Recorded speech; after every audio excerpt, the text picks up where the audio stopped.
Well, every 4 years, politicians and their parties make many promises to the electorate. But in the months and years after, those promises become little more than dreams until the next election, of course.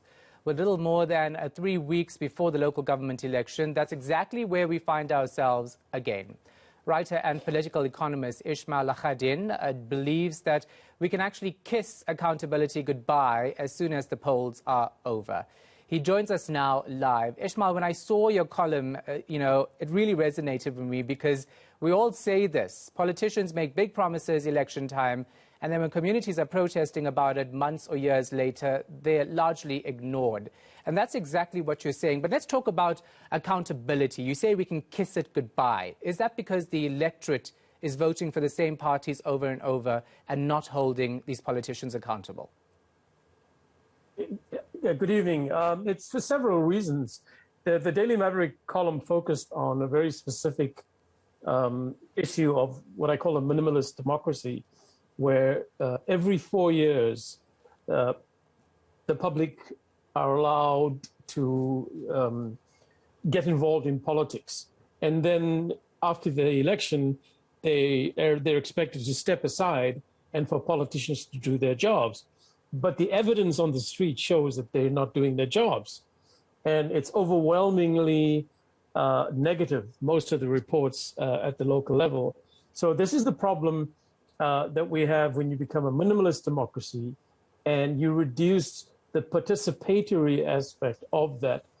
Now, there's a lot of evidence of members of parliament, even at the national level, who do very little constituency work. And that is where the rubber hits the road, is they're inaccessible after the election. So most politicians at election time make promises that even they know they can't keep. But the problem is after that, we have, as citizens, have very little recourse. I hope you can see me. I'm in load shedding here. Yeah. Get you. You also write about the different parties, the three major political parties in South Africa, and how they actually work and operate. You say the EFF is making connections in the scenario that you mentioned in the article. The DA is breaking connections, and the ANC is becoming pretty distant. Just elaborate on your thinking here and what you're seeing on the ground. Well, out of the three of them, it looks at the level of perception, it looks like the progress in the sense that they're becoming more active and they're becoming more vocal. And we must remember the EFF has never been in government. So it's hard to point to their governance failures. The ANC has, and its governance failures has become such that people are starting to ignore the ANC.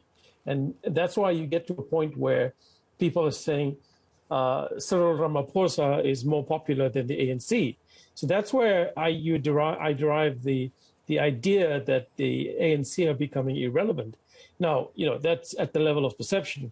The DA, unfortunately, has been embroiled in faction fighting, which is rather nasty, and it's in the Twitter sphere and within the party. I mean, it goes back from Lindiwe Mabuza's departure, Musi Maimani's departure, Kumzila, various departures, and most recently with these posters in Phoenix. So it seems that things are not going well down the DA way. So those are the three issues at the level of perception. The big problem for us is that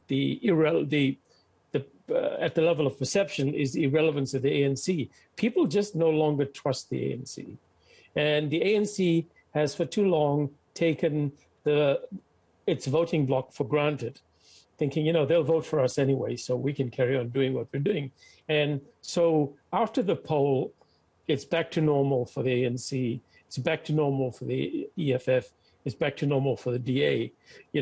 So the point is the EFF are not in government anywhere, so they can make promises, and people can't say, well, you promised us free water, or you promised to stop eradicate pit toilets.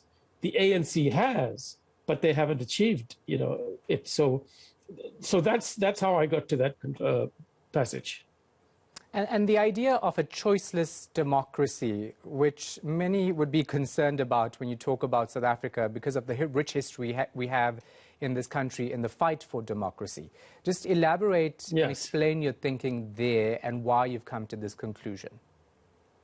Well, I've developed that from a piece by Raymond Suttner, who suggests that we're heading for a choiceless democracy. I disagree with that because not voting is also a choice. I think what he's talking about is there really is nobody you can vote for whom you can trust or who has the clout to take us forward. So, you can, let me just use someone, you can vote for the UDM, but they're very much a regional Eastern Cape and very small party. And so they don't have real impact. You can vote for the Good Party, but they don't have real impact and substantial numbers to make significant changes. So, you get them.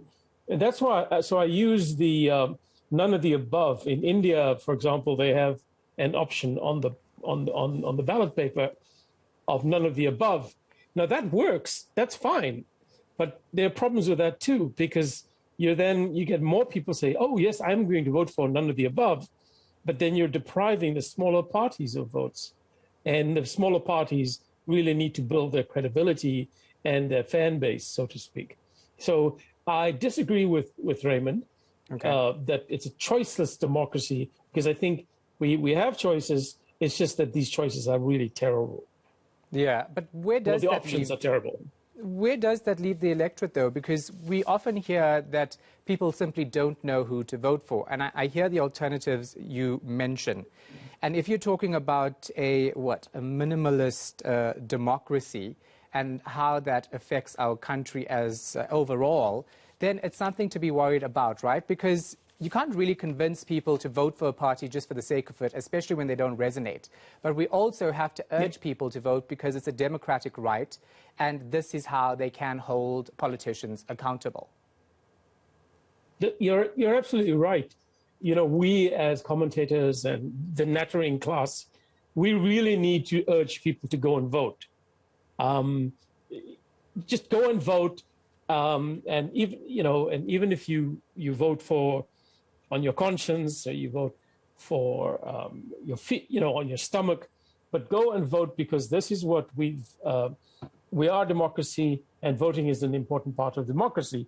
The problem is people have reached a level of distrust in government and governance as well. I think we should make a difference between government and governance. So I think it's important then to get the right government in and to get governance right. But the levels of trust in government is so low at the moment that people have just given up. People have simply just given up and don't know what to say or do. So we might have a very, very low turnout, which is a reflection on where we are, but it's a bad picture. We can't, have such low turnouts.